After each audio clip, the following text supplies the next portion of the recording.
Segera Anda ikuti Beranda Nusantara dengan narasumber Iin Irwanto, Amrah Muslimin SE MSI, dan Reja Anggara. Dalam Pemilu Asik, bangkitkan semangat milenial bersama presenter kita, Lydia Wulansari.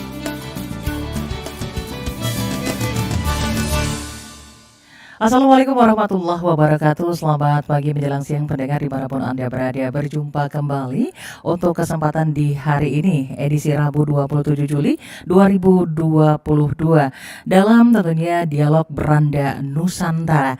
Dan tentunya sesuatu yang sangat spesial di hari ini dalam dialog Beranda Nusantara, kita berjumpa dengan tema Pemilu Asik Bangkitkan Semangat Milenial. Saat ini sudah hadir dan juga nanti akan hadir menyusul ya. Saat ini sudah hadir Ketua Bawaslu Provinsi Sumatera Selatan. Kalau kata orang tak kenal maka tak sayang maka tak cinta ya. Maka kita akan mengenal lebih jauh dulu siapakah tentunya narasumber yang hadir di Studio Pro 1 saat ini. Dan saat ini sudah hadir Ketua Bawaslu Provinsi Sumatera Selatan Bapak Iin Irwanto STMM. Iya, Assalamualaikum, selamat pagi Pak Iin. Waalaikumsalam, selamat pagi. Iya, sehat ya? Sehat, Bu. Alhamdulillah sehat, semangat ya. Baik, selanjutnya ini adalah Ketua Komisi Pemilihan Umum atau KPU Sumatera Selatan. Beliau adalah orang yang luar biasa, muda, energik juga. Iya. Ada, kalau saya biasanya dulu manggilnya Kakanda. Ada tentunya Bapak Amrah Muslimin SEMSI. Beliau Ketua Komisi Pemilihan Umum KPU Sumatera Selatan. Assalamualaikum, selamat siang Pak Amrah. Waalaikumsalam, selamat siang. Iya, Adinda. iya. Jadi hari ini kita agak-agak serius ya. Baik, ini dan juga nanti akan hadir Presiden Mahasiswa dari UIN Raden Patah Palembang, yaitu ada Reja Anggara nantinya ya.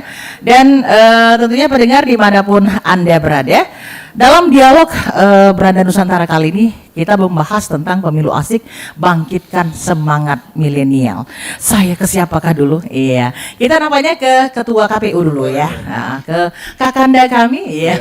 Untuk Pak Amrah ya. Pak Amrah, kita pengen tahu nih. Tentunya berdasarkan informasi yang kami dapati bahwa pemilih pemula itu kan bertambah katanya ya, bertambah di pemilu 2024. Untuk Sumatera Selatan sendiri bagaimana? Apakah sama dengan nasional pertambahan ini? Kalau angka pastinya pasti berbeda ya. Berbeda. Memang pertama saya ingin mengajak pemirsa pendengar untuk tahu dulu nih. Iya. Bagaimana kelompok pemuda ini dibagi ya. Dibagi. Kalau dari versi sensus penduduk ya tahun 2021 ada beberapa teori kependudukan. Yeah. Salah satunya adalah yang membagi menjadi kelompok Y dan kelompok Z. Wah, kelompok Y dan kelompok Z. Kalau kelompok Y ini itu yang disebut dengan kelompok milenial. Oke. Kelompok milenial yang tahun kelahirannya tahun 96. Dari tahun 81 sampai 96. Nah, itulah kelompok milenial. Usia sekarang kira-kira 24 tahun sampai 40 tahun. Nah, kelompok Z itu dimulai tahun lahir 97 sampai 2012. Jadi kalau pemilih pemula itu masuk kelompok Z. Oh, oke. Nah, versi sensus penduduk, jumlah kelompok ini sangat mendominasi penduduk Indonesia. Jadi di Indonesia ini kelompok Y itu ada 25%. 25%. Kelompok Z itu 26%. Oh, Z 26%, cuma 1% ya? Iya, kalau ditotalkan total menjadi 50%. 50%. Artinya kalau kita lihat ke sana, Yeah. bahwa memang 2024 ini peran kelompok milenial ya, dan kelompok Z tadi sangat signifikan. Okay. Jadi kalau kelompok milenial ini bersatu, satu suara, itu bahkan presiden bisa jadi dari kelompok milenial ya kan? Wah, gitu ya, bisa gonjang-ganjing gitu ya? Ya, tapi kan syaratnya memenuhi syarat usia harus memenuhi ya. Oke, jadi untuk ini sendiri artinya kurang lebih 50% kalau seandainya digabung antara yang milenial Z dan juga Y dan juga Z. Oke, baik. Kita beralih dulu setelah ke Kakanda kita tadi ya. Kita ke Pak Iin ya. Ini kayaknya Kakanda juga tuh seperti apa ya saya panggil. Oke lah. Pak Iin ya, Pak Iin ya. Oke, ini dari Bawaslu Sumatera Selatan. Nah, Pak Iin, kita pengen tahu nih ya tugas dan peran daripada Bawaslu terhadap pemilu 2024 sama dengan pemilu sebelumnya, apalagi ini mau menggait kaum milenial yang kata Pak Amrah tadi kurang lebih hampir 50% ya Pak Amrah ya. Nah, ini kan bagaimana caranya agar tentunya pemilu ini bisa asik dan juga menarik bagi milenial. Silakan Pak. Ya, jadi yang pertama saya mengapresiasi ya. Jadi kalau ada kata-kata asik ini kan kita ini bergerilya secara psikologi ini seperti apa asik ini kan? Apakah mirip seperti Citayam Fashion Week misalnya kan? Seperti itu atau Braga Fashion Week yang saat ini sedang digandrungi oleh para remaja misalnya. Nah jadi kalau dilihat dari angka yang disampaikan tadi, memang potensi pemilih ini banyak sekali ya di golongan milenial dan di golongan Y serta Z yang nantinya akan memilih juga.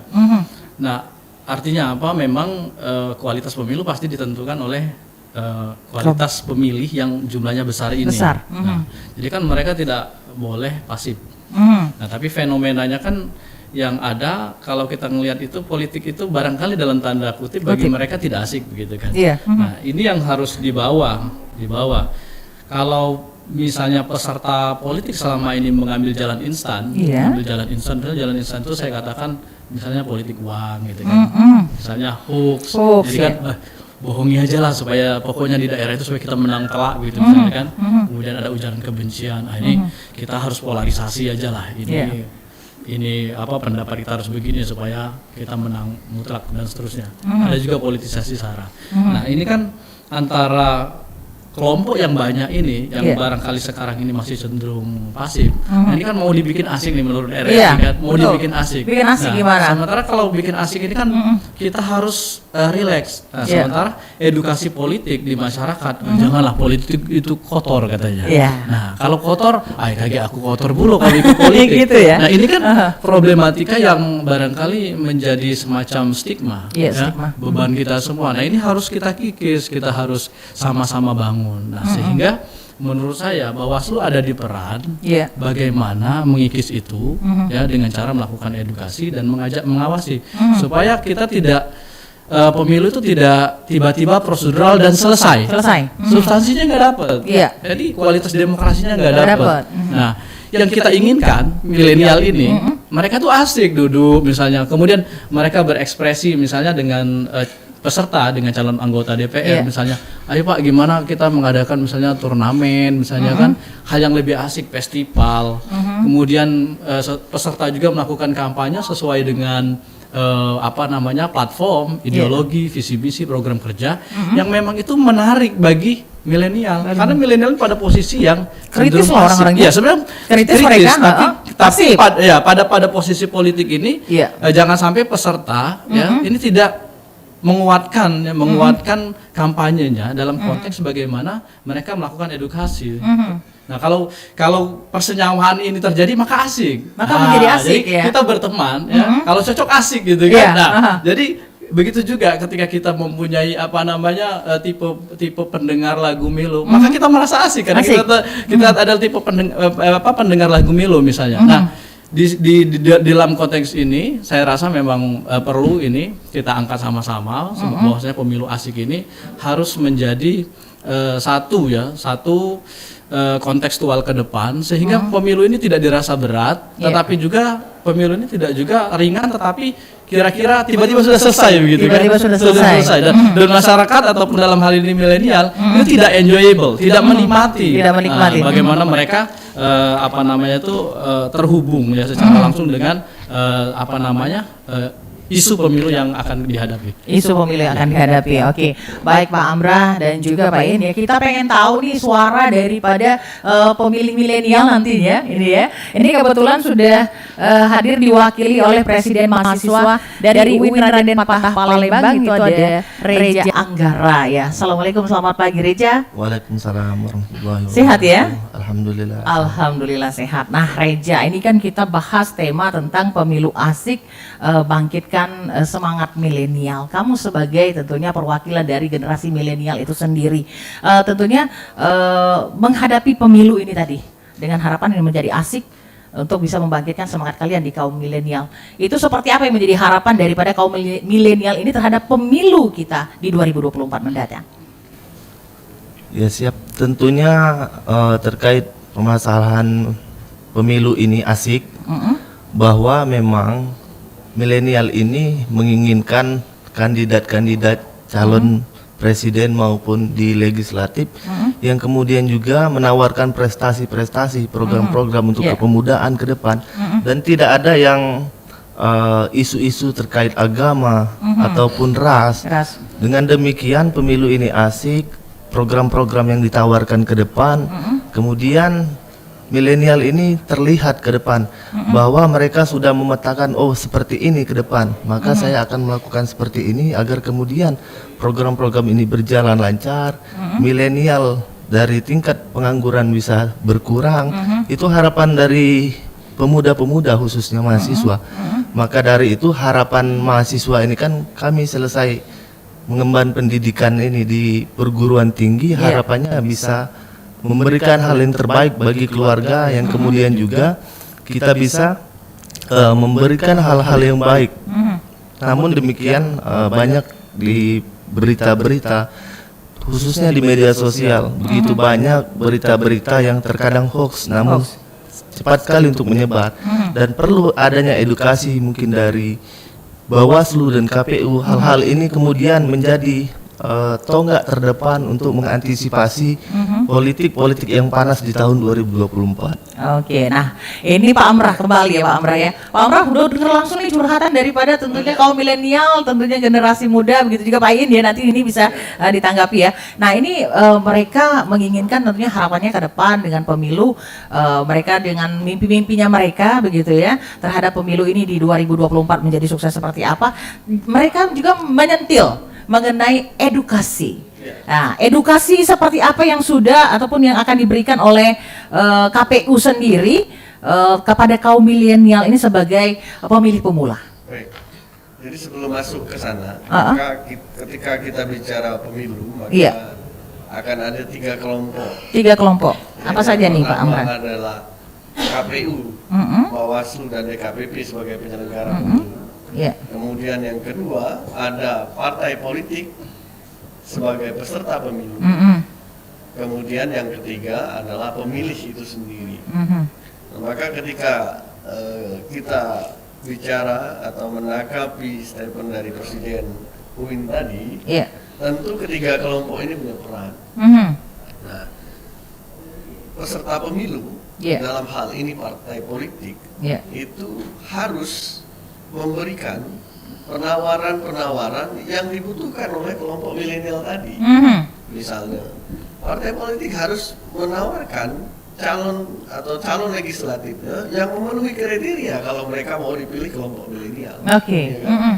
Maka dari itu yang saya lihat sekarang, parpol memang sudah bergerak karena data kelompok milenial, yang kelompok generasi Y dan Z tadi itu sudah pasti mereka tahu. Dan saya lihat memang pola-pola gerakan partai politik sekarang memang sudah mengarah kepada teman-teman kelompok tadi. Dengan cara sekarang coba kita lihat, semua partai politik tidak punya medsos. TikTok, Instagram, Facebook, dan semuanya mengarah kepada bagaimana mereka memberikan ajakan kepada kelompok milenial untuk memilih partai dan calon mereka. Nah, tapi yang pasti yang harus diperhatikan oleh partai politik adalah yang diinginkan oleh kelompok milenial itu bukan hanya partai mengikuti passion kelompok milenial, tapi yang lebih penting tadi adalah partai menawarkan caleg yang sesuai dengan keinginan dan kriteria kelompok milenial. Maka saya memprediksi ke depan banyak nanti yang muncul caleg itu dari kelompok generasi milenial. Milenial. Oh, oke. Ya, milenial artinya kan yang di atas 21 tahun Ke atas ya. sampai dengan 40. Nah, itulah yang mungkin akan membuat kalau kita berbicara dari sudut pandang pemilu dari sisi positifnya, itu akan banyak sekali kelompok milenial yang dicalonkan oleh partai politik. Nah, sekarang kita bicara bagaimana penyelenggara melihat kelompok milenial. Kalau KPU sesungguhnya banyak hal yang bisa kita lakukan dengan segala keterbatasannya, termasuk terbatas anggaran. Tapi kami yakin dan percaya bahwa strategi sosialisasi yang akan kami lakukan itu memang hampir kita fokuskan di 60-70% adalah arahnya kepada kelompok milenial. Mulai bagaimana kami sudah mencoba memperbaiki pola sosialisasi melalui media sosial dengan cara-cara yang sesuai dengan passionnya kelompok milenial. Kekinian gitu ya. Iya. Kemudian kami KPU sudah menetapkan tanggal pemungutan suara itu sesuai dengan passionnya kelompok milenial. Wah, tanggalnya pun juga 14 Februari. Waduh. 14 Dengan Februari. Valentine juga ya. Jadi itu akan sangat membantu kami dalam rangka menjadikan 14 Februari itu sebagai salah satu brand kami untuk mengajak teman-teman milenial untuk ikut serta dalam pemungutan suara di 14 Februari. Nah, nanti juga KPU juga tentu akan melibatkan penyelenggara ini dengan melibatkan kelompok milenial. Nanti di akhir tahun kami akan rekrut badan ad hoc. Ada anggota PPK di kecamatan, ada anggota PPS di tingkat desa, ada nanti di 2024 kita bentuk anggota KPPS di TPS, kita menyediakan 26.000 TPS dan setiap TPS itu ada 7 anggota. Bayangkan nanti di 26.000 itu akan diisi oleh 5 orang milenial sebagai anggota KPPS. Dan kita harapkan mereka akan menjadi corong KPU dalam melakukan sosialisasi. Jadi artinya corongnya juga dari milenial juga. Memang harus. Saatnya kita melibatkan milenial dalam proses penyelenggaraan pemilu, terutama oleh KPU. Jadi tentu ini juga harus ditangkap oleh kelompok milenial kalau menurut saya. Teman-teman kelompok milenial harus mulai mencoba memperbaiki pola pikir, mindsetnya bahwa ke depan 2024 ini mungkin Anda ikut menjadi penyelenggara, menjadi pemilih, tapi 5-10 tahun ke depan teman-teman lah yang akan justru menjadi peserta pemilu. Dan saya yakin dan percaya kelompok milenial inilah yang akan mengambil alih tongkat estafet kepemimpinan bangsa ini. Untuk menjadi ujung tombak juga begitu ya. Oke, baik, kita beralih ke Pak Iin kembali. Ya, ini mungkin kaitannya sama nih ya Pak Iin ya. Karena terkait juga tadi sudah mendengar curahan hati langsung nih dari kaum milenial yang diwakili oleh Presiden UIN ya. UIN Raden Patah, Presiden Mahasiswa UIN Raden Patah Palembang begitu ya. Nah, kita pengen tahu kalau tadi sudah Pak Amrah menceritakan bagaimana tentunya apa yang sudah ataupun siap untuk dilakukan oleh KPU terkait dengan edukasi. Sementara kalau Bawaslu sendiri sebagai penyelenggara, itu kira-kira apa edukasi yang akan diberikan kepada kaum milenial ini yang terkenal ya rada-rada vokal walaupun mungkin kadang nggak terlalu aktif gitu ya. Silakan. Jadi supaya kesannya nggak bersembunyi, saya deklarasi dulu saya ini kaum milenial juga. Waduh. Kayaknya sama ya, kakak ya. Jadi enggak ya. Udah lagi ya. Jadi supaya bahwa saya ini ngomong ini untuk kami sendiri gitu kan. Oke, diri sendiri ya. Tebal-tebal jadi kan memang dari ketiga kelompok misalnya ada penyelenggara, kemudian ada peserta dan kemudian ada pemilih begitu ya. Nah, 3 kelompok ini memang yang menentukan ya. Jadi bagaimana kualitas penyelenggaraan pemilu. Nah, tentu dari kami bagaimana kami mengajak kepada para pemilih dalam hal ini kaum milenial yang sebenarnya kaum yang kritis, mandiri begitu kan, inovasi, tetapi dia harus ada minat dulu gitu loh. Politik harus minat dulu. Ya kan? Jadi politik ini bukan milik elit sebenarnya. Tapi politik ini adalah suara rakyat begitu kan. Jadi kalau kata Pak Amrah tadi misalnya 14 Februari adalah hari kasih sayang. Nah, kata Bawaslu hari kasih suara. Hari kasih suara ya. Jadi kalau dia jadi kasih sayang untuk memberikan suara begitu ya. Ya dikombinasi. Dikombinasi ya. Asik kan. Asik ya. Nah, dari situ kan artinya apa ya? Artinya dari kelompok-kelompok milenial ini ya, dari kelompok-kelompok milenial ini begitu dia asik baru dia akan menuntun dirinya sendiri. Oh, saya harus tahu ini siapa calon, kemudian partai politik bagaimana. Nah, jadi kesan-kesan bahwasanya mereka harus juga ikut serta secara aktif, jadi memberikan hak suaranya pada tanggal 14 Februari, tetapi dia juga harus merasa harus ikut serta dalam mengawasi. Nah, ini poin yang paling utama bagi kami. Artinya juga melibatkan kaum milenial seperti KPU juga begitu? Iya, jadi pengawasan partisipatif ini pada dasarnya adalah inti dari kualitas pemilu. Jadi ketika masyarakat itu semuanya mengawasi daripada penyelenggaraan pemilu ini, artinya pelanggaran yang akan terjadi itu minim atau bahkan tidak ada. Nah, ini yang kita harapkan. Karena apa? Ketika orang melek ya secara politik, mereka menolak misalnya politik uang, maka kan pesertanya otomatis yang tadi mau ngambil jalan instan tidak bisa melakukan itu. Nah, tapi sekarang ketika misalnya peserta pemilu menawarkan uang, misalnya masih ada yang menerima, nah maka ini kan terjadilah yang jalan instan yang diambil oleh peserta. Nah, artinya kami sebagai penyelenggara pemilu ini sebenarnya menemukan titik temu, mencari titik temu antara peserta dengan pemilih ya pada posisi bagaimana semuanya jujur dan adil dalam penyelenggaraan pemilu. Nah, kalau misalnya pesertanya peserta ini misalnya melakukan politisasi sara, hoax misalnya ujaran kebencian. Nah, ini kan pemilihnya harus kritis dong. Mereka jangan ikut serta misalnya menyebarluaskan tanpa disaring dulu misalnya. Nah, pada posisi ini kan ketika adanya checks and balance, adanya sikap jujur dan adil terhadap aturan, maka ini kan akhirnya bisa kita koreksi. Nah, kami sebagai penyelenggara ini berada pada posisi tengah sebagai wasit, kami akan menindak ketika itu ada pelanggaran dan kami akan melakukan pencegahan dengan mengajak kedua belah pihak. Jadi peserta kita ajak untuk jujur dan adil terhadap semua aturan dan begitu juga para pemilih. Sebagai contoh ini, misalnya dulu di Ogan Ilir Pak Amrah itu ada masyarakat datang ke kantor Bawaslu Ogan Ilir. Datang. Kemudian saya tanya apa perkaranya mereka datang ke kantor. Katanya melaporkan tentang politik uang katanya. Oke, bagus kata saya. Apa pokok permasalahannya? Pokok permasalahannya ada caleg berjanji mau kasih uang, tapi hari ini nggak jadi. Loh, kata saya. Ini bukan berarti kan contoh nyata.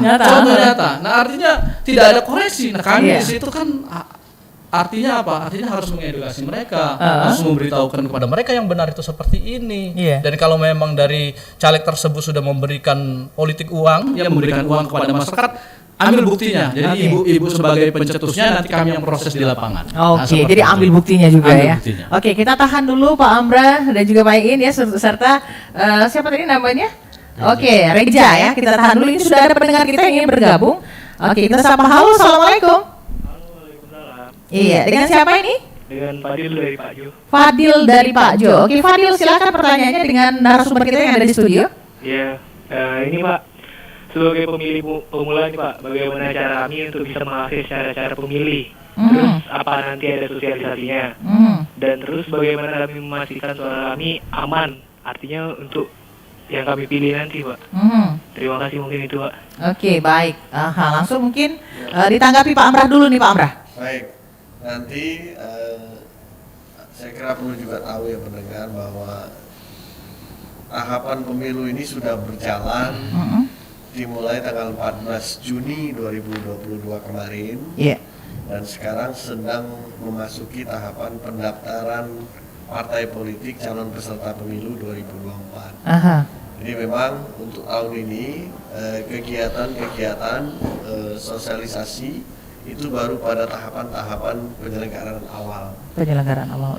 Tahun 2023 itu kita sudah mulai secara masif akan mensosialisasikan, termasuk mensosialisasikan calon-calon yang didaftarkan oleh partai politik ke KPU. Jadi masyarakat nanti kalau yang kita harapkan masyarakat aktif ya, karena memang tidak mungkin KPU akan bisa menyentuh seluruh masyarakat Sumatera Selatan ini dengan cara luring, dengan cara pertemuan. Ya, artinya memang ke depan masyarakat dituntut proaktif untuk melihat keberadaan media sosial KPU. Kemudian kita juga pasti tetap akan melakukan sosialisasi tatap muka, tapi dengan titik-titik tertentu ya. Dengan titik tertentu. Nah, disitulah juga kami pastikan bahwa masyarakat akan diberikan informasi terhadap calon yang diusung oleh partai politik, termasuk nanti kriteria bagaimana cara menggunakan hak pilih. Termasuk nanti akan kita sosialisasikan bagaimana cara mencoblos yang benar, bagaimana suara-suara itu menjadi sah, bagaimana suara-suara itu menjadi tidak sah, dan lain sebagainya. Terus pertanyaan terakhir tadi, biar suaranya aman begitu. Ini penting sekali aman ya, gitu karena ya. memang kita memastikan kepada pendengar bahwa KPU dari periode ke periode selalu meningkatkan kualitas keamanan daripada suara yang dipilih oleh masyarakat ya. Kita 2024 akan menerapkan apa yang disebut dengan sistem informasi rekapitulasi. Jadi semakin dari TPS itu data hasil perolehan suara, hasil penghitungan suara di TPS itu langsung bisa masuk ke sistemnya KPU RI, sehingga mudah-mudahan dengan demikian keamanan hasil perolehan suara dimulai dari TPS itu akan kita janjikan akan semakin aman. Dan kecurangan-kecurangan yang terjadi mudah-mudahan akan semakin sedikit atau bahkan tidak ada sama sekali. Iya, Pak Amrah, terus juga Pak Iin ya, dan juga Reja ya. Reja tunggu, kita tahan dulu ya, karena ini sudah ada lagi yang mau gabung kayaknya ya. Kayaknya tertarik sekali dengan tema kita hari ini ya. Oke, kita ada pendengar, kita sapa dulu. Halo, assalamualaikum. Assalamualaikum. Iya, dengan Pak Iwan. Dengan Pak Iwan di mana Pak Iwan? Kenten. Di Kenten. Oke, Pak Iwan silakan pertanyaannya kepada narasumber kita. Oke, selamat pagi. Assalamualaikum Pak narasumber. Waalaikumsalam. Baik, sehat agar pemilunya berjalan lancar 2024 ya Pak ya. Jadi yang bisa kami tanyakan mungkin begini Pak, kalau yang sudah kan kita nih waktu perekapan itu kan sangat susah sekali karena sekaligus ini ada legislatifnya, ada presidennya, dan mungkin ada bupati, wali kota, gubernur juga ya. Jadi perhitungan soal ini sangat susah sekali. Tapi dengan demikian barangkali untuk perhitungan tidak ada masalah. Cuman waktu merekap itu Pak, coba ini yang sering terjadi di lapangan itu memasukkan amplop itu Pak. Bagusnya kalau amplop itu mungkin sudah ditulis kepada siapa, jadi kami tidak bingung lagi di situ Pak. Karena selama ini kita bingung memasukkan rekap suara yang sudah direkap itu, kadang-kadang kita bingung untuk memasukkan amplop itu, karena amplop itu sama kepadanya sama. Nah barangkali amplopnya itu kalau bisa tolong ditulis langsung, sudah ditulis sehingga kan tinggal masukkan saja kemana itu gitu. Jadi tidak tumpang tindih, karena selama ini kita untuk rekap suara ini terlalu ada kendala waktu diserahkan ke tempat kelurahan atau tempat pengumpulan suara itu kadang-kadang dibongkar lagi. Nah ini jadi satu permasalahan, dan ini semuanya seperti itu Pak. Jadi karena amplop itu tidak ada tulisan kepada siapa, kepada apa kan ada di situ kan kita nulis sendiri kan Pak. Nah kadang-kadang kayak tulisnya salah sehingga memasukkan rekap itu kadang-kadang salah, terus akan dibongkar lagi, ini akan memakan waktu dan mungkin juga di tempat pengumpulan suara itulah kadang-kadang menjadi kendala dan runyam Pak, dalam artian mungkin inilah suara kadang-kadang itu tidak tepat gitu Pak. Jadi barangkali alangkah baiknya amplop itu mungkin langsung ditulis saja Pak kepada siapa gitu kan. Oke, ini termasuk saran ya Pak ya? Pak Iwan saran ya? Bukan saran, memang kejadian seperti itu. Kejadian seperti itu ya? Harapan ke depan gitu ya? Iya. Kepada KPU ini Pak? Iya, barangkali gitu. Oke. Waalaikumsalam warahmatullahi wabarakatuh. Langsung ditanggapi nih. Pak Amrah boleh. Ini pasti mantan penyelenggara. Wah, penyelenggara ya. Sudah bisa menangkap ya? Memang amplop tadi, amplop itu adalah diperuntukkan untuk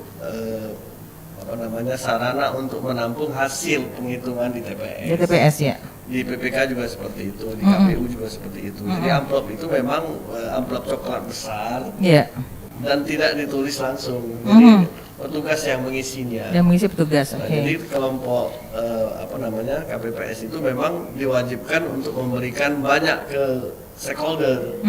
Hasil pemilu itu disampaikan kepada saksi, kemudian kepada pengawas TPS, kemudian diserahkan kepada PPK melalui PPS. Nah, di dalam kotak suara itu memang diisi banyak amplop.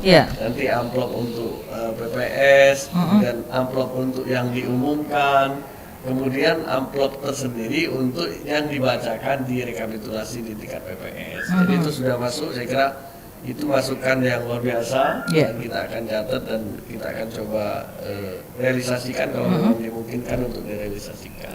Oke, baik, kita beralih ya ke Presiden Mahasiswa lagi ya. Ini kita kaitannya dengan pemilu asik ini yang dalam pandangan Anda sendiri sebagai kaum milenial, tentunya pemilu yang asik itu seperti apa yang diharapkan oleh generasi milenial tersebut terhadap para penyelenggara ini? Kan ini kalau tentunya kaum milenial ini adalah sebagai peserta itu sendiri, peserta dari pemilih begitu ya Pak ya? Pemilih itu sendiri ya, sebagai pemilih atau peserta pemilu ya, jadi sebagai pemilihnya begitu ya? Iya pemilih. Nah ini bagaimana menanggapi hal tersebut? Kalau saya pribadi khususnya memandang pemilu yang asik ini, bagaimana politik ini tidak memecah belahkan masyarakat. Tidak memecah belahkan masyarakat. Poin intinya seperti yang terjadi di 2019 sampai ada satu keluarga 01, 02. Oke, jangan sampai ada blok-blok seperti itu ya. Oke. Maka perlu di sini kesadaran daripada kandidat itu sendiri. Bahwa perlunya ada sosialisasi khususnya ke milenial. Milenial butuh lapangan pekerjaan, jangan hanya menawarkan bahwa sembako murah, bahwa ke depan akan ada kartu-kartu yang kemudian untuk dibelanjakan akan menjadi murah. Nah, hari ini kan milenial ini semakin bertambah, semakin banyak, yang kemudian juga lapangan pekerjaan menyempit. Nah, ini jadi catatan bahwa milenial ke depan, begitu pemilu ini mau dinilai asik, maka tawarkan ke depan apa yang bisa dikerjakan oleh anak-anak muda ke depan, agar kemudian anak-anak muda ini memiliki semangat dan tidak lebih memilih golput. Karena selama ini khususnya dalam ruang lingkup saya melihat teman-teman juga bahwa teman-teman berstatement ataupun sudah ada stigma ataupun pandangan-pandangan bahwa siapapun presidennya sama, siapapun DPR-nya sama, kan seperti itu. Artinya di sini ada cuek atau ketidakpedulian daripada pemilih. Maka ke depan kalaupun memang kandidat ini ingin membuat pemilu itu asik, maka tawarkan prestasi dan tawarkan program-program ke depan apa yang bisa dikerjakan oleh milenial. Apa yang harus dikerjakan oleh milenial ya. Oke, kita kembali ke Pak In. Nah, ini kaitannya dengan mereka sudah mencurahkan isi hati mereka gitu ya. Nah, ini bagaimana mungkin dari baik Bawaslu ataupun juga KPU sendiri ya. Kita tahu bahwa generasi milenial ini adalah generasi yang kritis ya. Yang mereka tidak suka dengan retorika. Mereka adalah melihat segala sesuatu itu dengan real, nyata begitu ya. Nah, ini bagaimana caranya dari Bawaslu sendiri memberikan pemahaman dan juga begitu dengan KPU. Nanti silakan Pak In dulu. Ya. Nah, jadi saya sudah mendengar ya dari adik mahasiswa tadi bahwa dia punya harapan kepada peserta pemilu. Jadi apa sih program yang ditawarkan sehingga mereka bisa merasionalkan wah ini harapan baru untuk ke depan. Nah, selain memang ya peserta pemilu ini kan harus berkompetisi, mereka menunjukkan bahwa mereka layak dipilih. Itu sudah barang tentu mereka akan memikirkannya. Barangkali saya lihat ke depan bentuk kampanyenya. Jadi bentuk kampanyenya ini supaya bisa dipahami atau mudah dipahami, terserap di masyarakat sehingga masyarakat itu menangkap informasi yang memadai, tidak asimetris. Jadi informasi yang memadai, oh begini kalau partai ini. Kalau sekarang kan jadi bingung katanya sama semua. Ini partai ini sama semua. Kalau terpilih caleg ini sama semua. Nah, sekarang partai apa dong yang beda gitu ya? Jadi kemasannya juga harus dibeda, walaupun misalnya pabrikasinya ataupun bagaimana sama. Tapi kemasannya berbeda. Nah, ini harapan. Nah, tapi saya ingin menggugah kepada adik mahasiswa bahwasanya mahasiswa ya, kemudian kelompok milenial yang mempunyai hak pilih dan kemudian sangat mempengaruhi nanti dalam perhitungan. Saya pikir mahasiswa bergerak saja secara mandiri untuk mengembangkan pengawasan partisipatif bersama Bawaslu. Nah, jadi secara mandiri itu sebelum kita nuntut orang, kita tuntut diri kita sendiri. Nah, secara mandiri apa yang bisa kita lakukan supaya tidak yang itu saja, yang sama-sama saja katanya, ataupun yang tidak memberikan prospek dan harapan dan seterusnya. Nah, secara mandiri mampukah mahasiswa berpijak dengan kakinya untuk menggelorakan ini, menyemangati ini, seperti misalnya Sumpah Pemuda tahun 1928, bagaimana peristiwa Rengas Dengklok misalnya, mereka yang menarik Soekarno-Hatta, ayo proklamasi katanya. Nah, ini mahasiswa seperti apa? Misalnya di mall, mereka di kafe-kafe yang sekarang sudah menjamur, di TikTok yang sekarang ini ketika mereka membuat konten ternyata banyak yang nonton dan seterusnya. Nah, saya pikir mahasiswa mempunyai peluang besar hari ini bagaimana mengemas pendidikan politik. Ya, mereka juga bisa kok melakukan pendidikan politik, bukan saja Bawaslu. Jadi dengan cara melakukan pengembangan pengawasan partisipatif. Nah, bagaimana selera, bagaimana minat, bagaimana hal-hal yang disukai dan seterusnya sehingga ini menjadi sebuah gagasan yang baik yang bisa diterima oleh masyarakat. Saya pikir mahasiswa harus mendekati dirinya, mendekati komunitasnya, mendekati halayak, sehingga ini memang adalah isu yang perlu dibawa dan diwujudkan dalam rangka menyukseskan pemilu asik tadi. Wah, dalam rangka menyukseskan pemilu asik tadi. Oke, sudah ada yang ingin bergabung kembali? Oke, kita sapa kembali. Halo, assalamualaikum. Waalaikumsalam. Iya, dengan siapa ini? Mustaqim di Talang Betutu. Mustaqim di Talang Betutu. Ini kayaknya pemilih pemula juga. Ya, betul. Baik, silahkan Mustaqim, pertanyaannya dengan narasumber kita. Ini yang masuk orang-orang muda semua nampaknya. Silakan.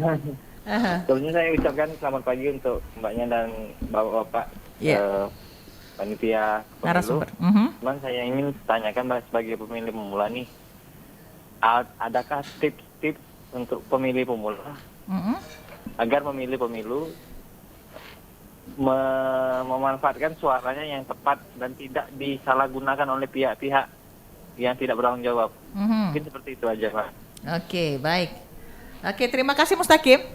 Yuk. Baik, ini mungkin langsung ditanggapi terlebih dahulu Pak Amrah. Nih, bagaimana tips-tipsnya agar pemilih pemilu ini bisa menggunakan hak suaranya dengan baik dan hak suara itu bisa dengan aman begitu? Itu pertanyaannya. Baik. Yang terpenting dulu di awal teman-teman harus memahami bahwa yang mereka pilih itu adalah orang-orang yang diyakini akan menjadi wakil mereka. Di legislatif. Di legislatif. Nah, mereka lah yang akan menyuarakan kepentingan kelompok milenial, petani, buruh, nelayan, termasuk ASN.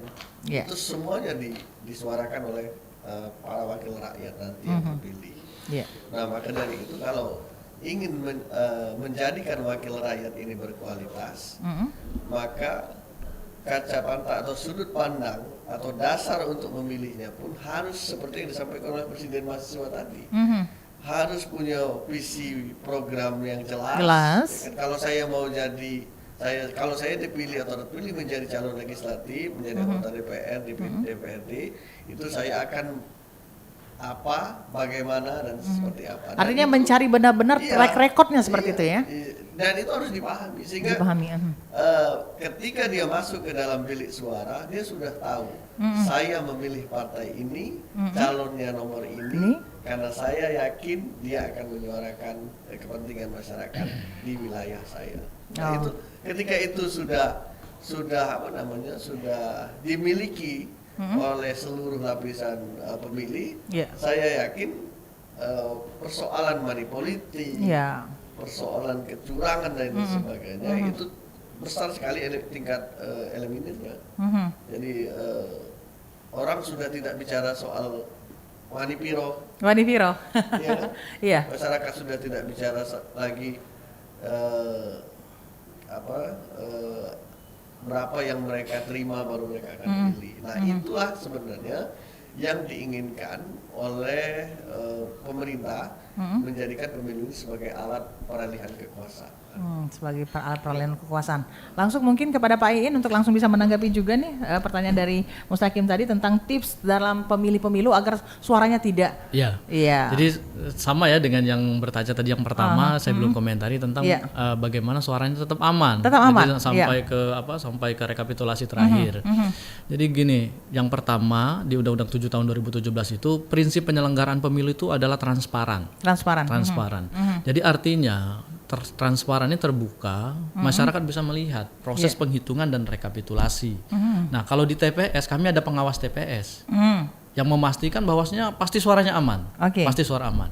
Kemudian dari partai itu ada saksi. Nah, yang memastikan mereka yang mempunyai kepentingan terhadap suara mereka, terhadap konstituen mereka yang ada di daerah tersebut, suaranya aman. Nah, ada lagi KPPS yang sudah pasti mereka disumpah dengan jabatan bahwasanya mereka harus jujur dan adil. Nah, artinya dalam mekanisme, dalam prosedur, saya rasa ini akan aman. Ini akan aman. Dan Bawaslu juga punya slogan bersama rakyat awasi pemilu, bersama Bawaslu tegakkan keadilan pemilu. Nah, artinya mari kita berdampingan. Jadi dalam prosesnya nanti di pengawas TPS ada, kemudian di kecamatan kita ada rekapitulasi, di kabupaten ada rekapitulasi, dan di situ masyarakat boleh menyaksikan bersama Bawaslu, boleh menjadi pemantau pemilu yang didaftarkan di Bawaslu, dan kemudian juga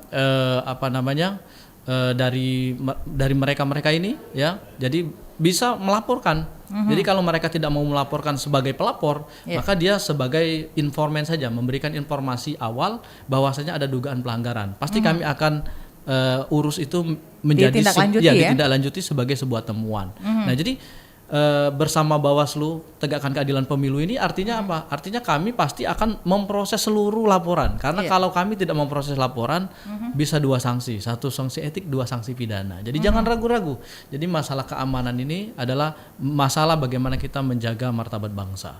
Saya rasa itu. Baik, Reja, kita ke Reja kembali. Reja, ini tadi sudah mendengarkan dari Ketua KPU sendiri bagaimana, dan juga dari Ketua Bawaslu sendiri ya, bagaimana untuk bisa menciptakan pemilu yang asik bagi kaum milenial. Tadi Ketua KPU Pak Amrah sudah menyatakan bahwa salah satunya adalah dengan tanggal 14 Februari yang dipilih ya Pak Amrah ya.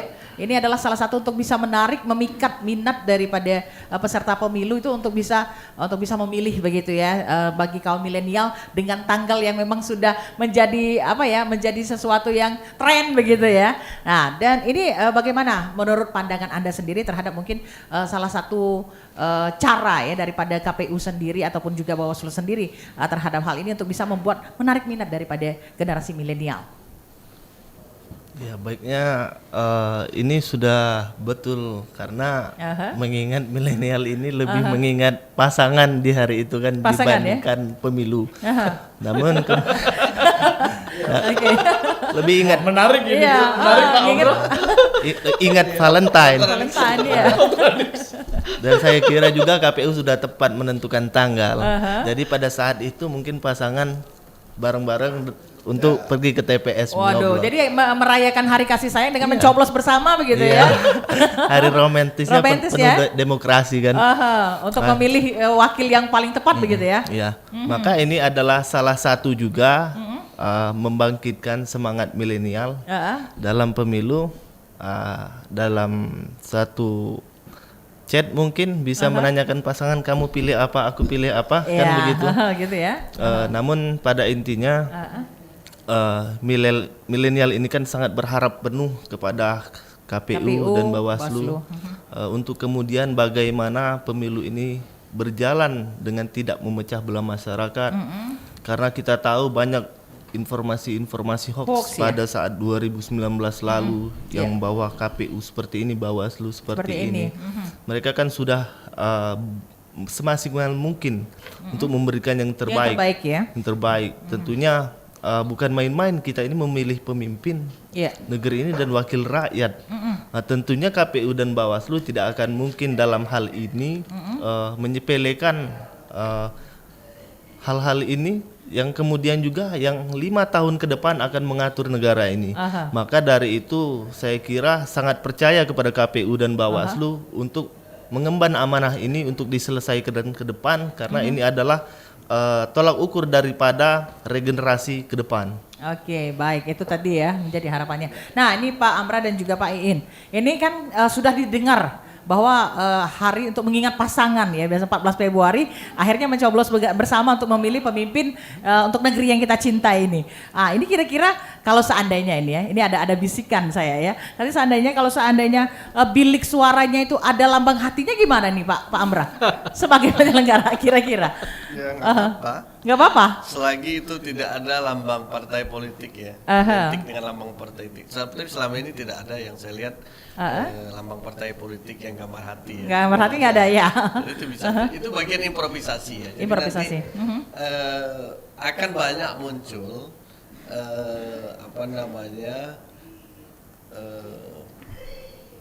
ide-ide kreatif dari TPS. Kan kita sering udah di radio, di televisi itu beritanya bagaimana ide-ide kreatif teman-teman KPPS itu mendesain KPPS ya. Bisa saja nanti itu jalan menuju KPPS itu dibuat zebra cross. Jadi teman-teman milenial bisa fashion show dulu baru masuk ke KPPS. Kan banyak sekali ide-ide.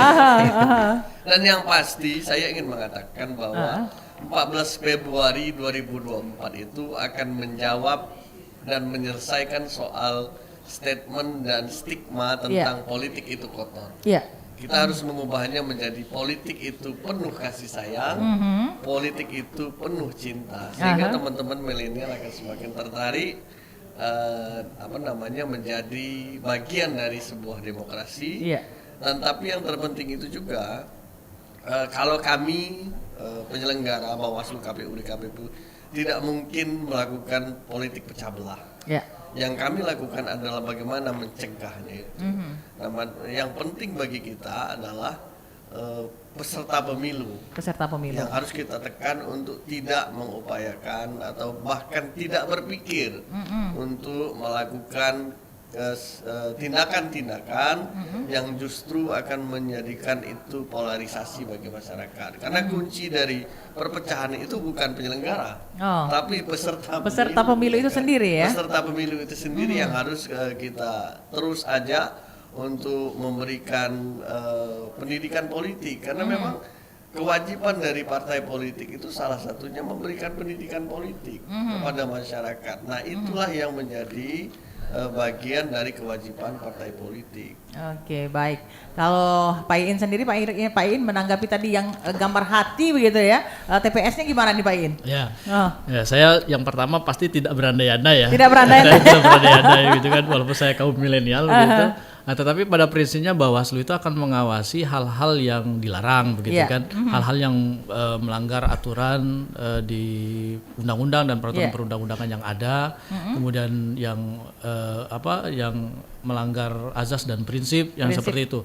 Nah, selebihnya ketika itu ada improvisasi, ada sebuah kreativitas inovasi, gitu ya. Kita juga kalau larinya ke pemilu asik ya barangkali itu perlu begitu kan.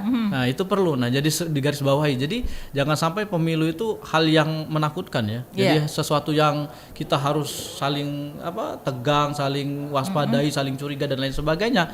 Tetapi ini kita jadikan sebagai pesta demokrasi. Kita jadikan ini sebagai sebuah sarana kita sama-sama kumpul guyup untuk menentukan masa depan bangsa. Dan dalam situasi kasih sayang tadi. Jadi dalam keceriaan, dalam riang gembira. Jadi jangan ada permusuhan misalnya ya antara ada musuh di antara kita begitu ya. Iya, jadi berbeda itu kan nggak mesti musuhan begitu. Iya, nah, betul. Ini yang jadi masalah kadang-kadang ya kita harus bijaksana.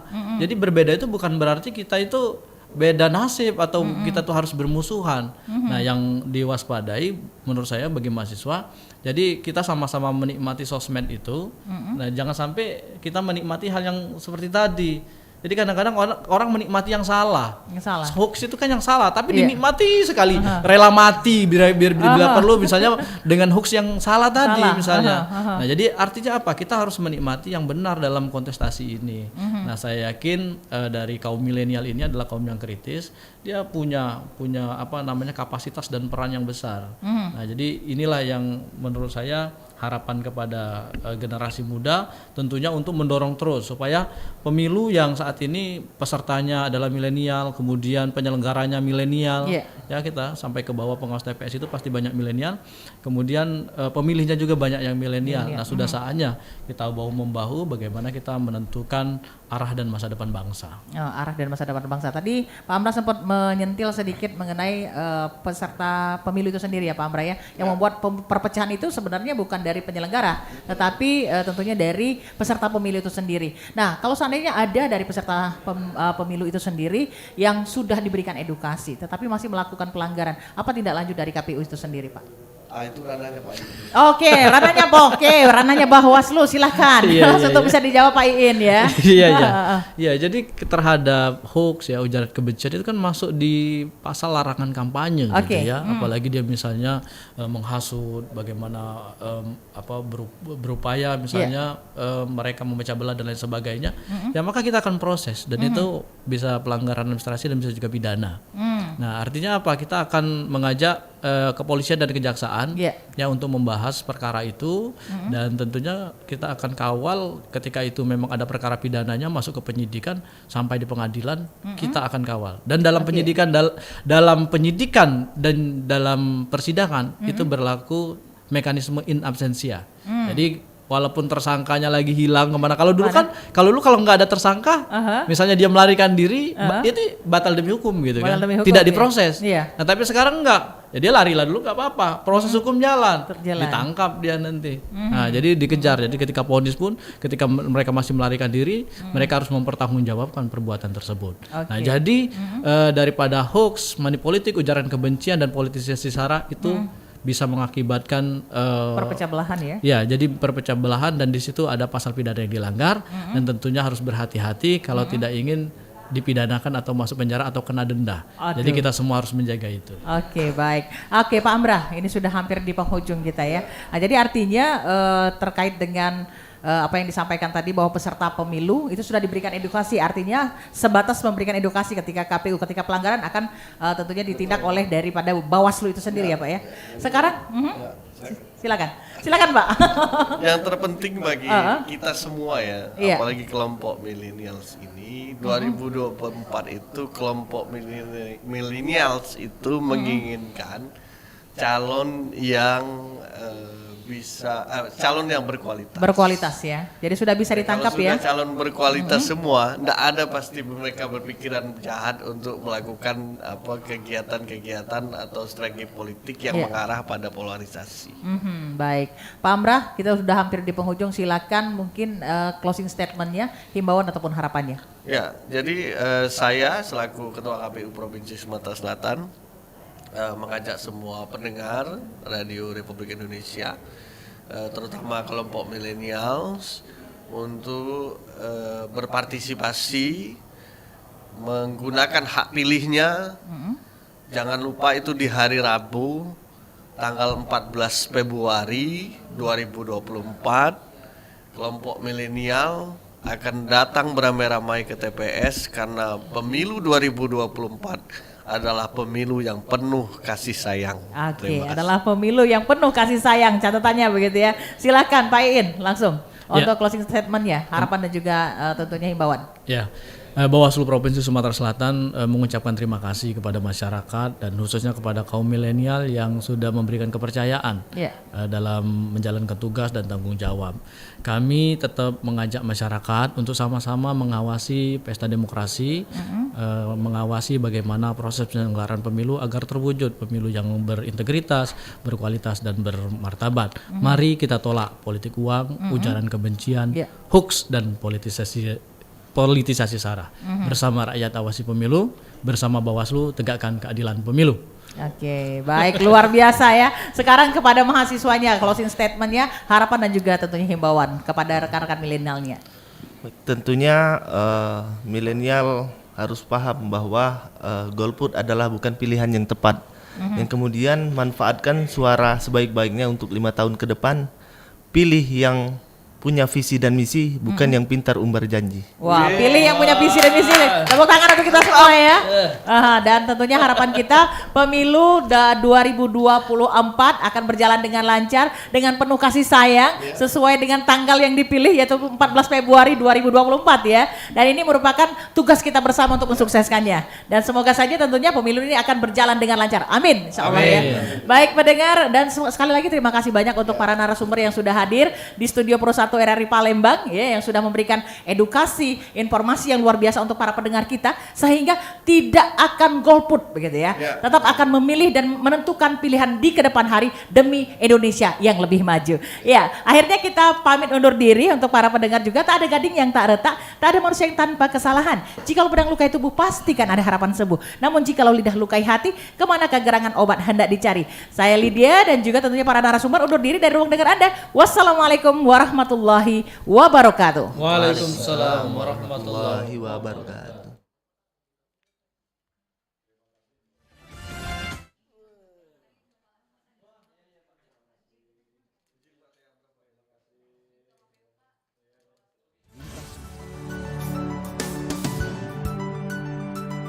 Baru saja Anda dengarkan Beranda Nusantara.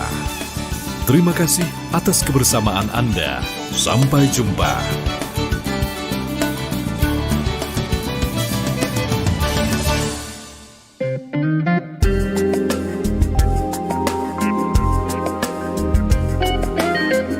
Pro 1, kanal inspirasi.